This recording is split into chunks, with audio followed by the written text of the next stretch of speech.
Next December 9 cut off తేదీ. అసలు వడ్డీ కలిపి 2 లక్షల వరకు, దంపతులకు 2 లక్షలు.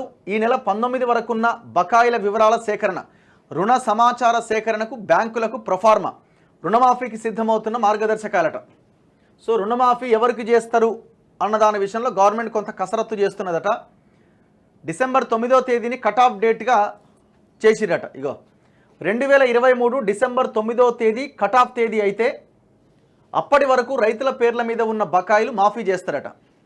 2023 డిసెంబర్ 9, 2023 డిసెంబర్ 9వ తేదీలోపు గత ప్రభుత్వ హయాంలో గత రుణమాఫీ కట్ ఆఫ్ డేట్ తర్వాత ఎన్ని పంట రుణాలు తీసుకున్నా అవన్నీ రుణమాఫీ పథకం పరిధిలోకి వస్తాయి. ప్రొఫార్మాలో మాత్రం 2024 మే 19 వరకు ఉన్న బకాయిల వివరాలు కూడా సేకరించాలి అని పేర్కొన్నారట. దీంతో 2023 డిసెంబర్ తేదీ వరకున్న బకాయిలు, 2024 మే 19 తేదీ వరకున్న బకాయిల లెక్కలను కూడా అధికారులు సేకరిస్తున్నారట.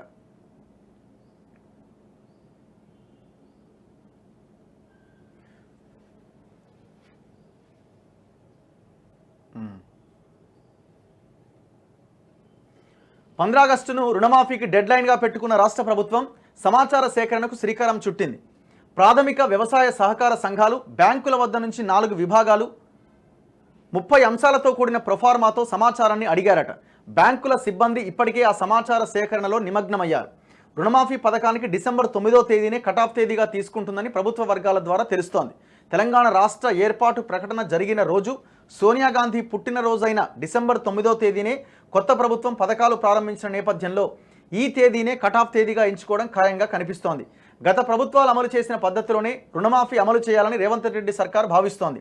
కుటుంబానికి 2 లక్షల వరకు రుణమాఫీ చేయబోతున్నారు. అసలు వడ్డీ కలిపి 2 లక్షల లోపు బకాయిలు ఎంతుంటే అంత మొత్తం మాఫీ చేస్తారట. అంతకంటే ఎక్కువ ఉంటే 2 లక్షల వరకు మాఫీ అవుతుందట. అంటే మీరు ఒకవేళ 1,50,000 తీసుకున్న దాని ఇంట్రెస్ట్ 2 లక్షలు అయిందనుకోండి, ఆ 2 లక్షలు మాఫీ అవుతుంది. సో అసలు ఇంట్రెస్ట్ అంటే కేవలం అసలు 2 లక్షలు తీసుకున్న వాళ్ళకి తీసుకున్నా, అంతకంటే ఎక్కువ తీసుకున్నా 2 లక్షల వరకే అవుతుంది. మిగతాది చెల్లించాల్సి ఉంటుందట. రైతు 1 కంటే ఎక్కువ బ్యాంకుల్లో అప్పు తీసుకుంటే అన్నీ కలిపి లెక్కిస్తారట. మీరు 2 బ్యాంకుల్లో తీసుకున్నారనుకోండి, కొంత భూమి అక్కడ కొంత భూమి ఇక్కడ పెట్టి, సో అంతా కలిపి లెక్కించి 2 లక్షలు మాఫీ చేస్తారట. అసలు 2 లక్షలు కాదు, అసలు వడ్డీ కలిపి 2 లక్షలు.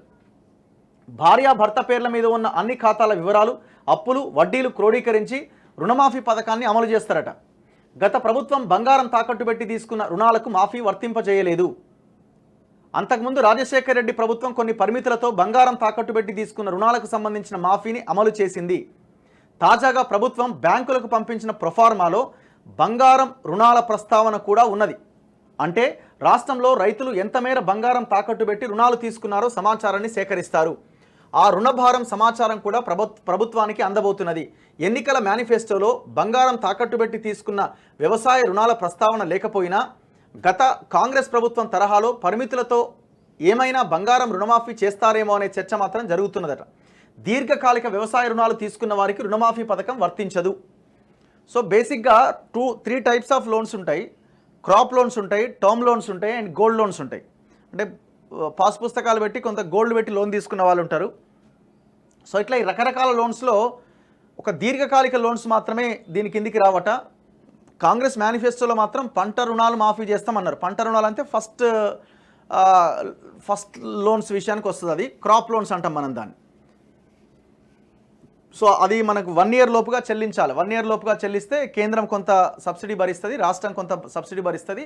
పావలా వడ్డీకే రైతులకు రుణం వస్తుంది. ఇది ఒకవేళ 1 ఇయర్లో కట్టకపోతే దానికి పడాల్సిన ఇంట్రెస్ట్ దానికి పడుతుంది. సో ఇట్లాంటి లోన్లతో పాటు గోల్డ్ లోన్స్ కూడా మాఫీ చేయాలన్న ఒక నిర్ణయానికి వచ్చినట్టు కనబడుతున్నదని అంటున్నారు. మరి చూడాలి లాస్ట్ వరకు. ఇది గైడ్లైన్స్ బయటకు వస్తే తప్ప తెలియదు. పేపర్లో అయితే రాసిర్రు.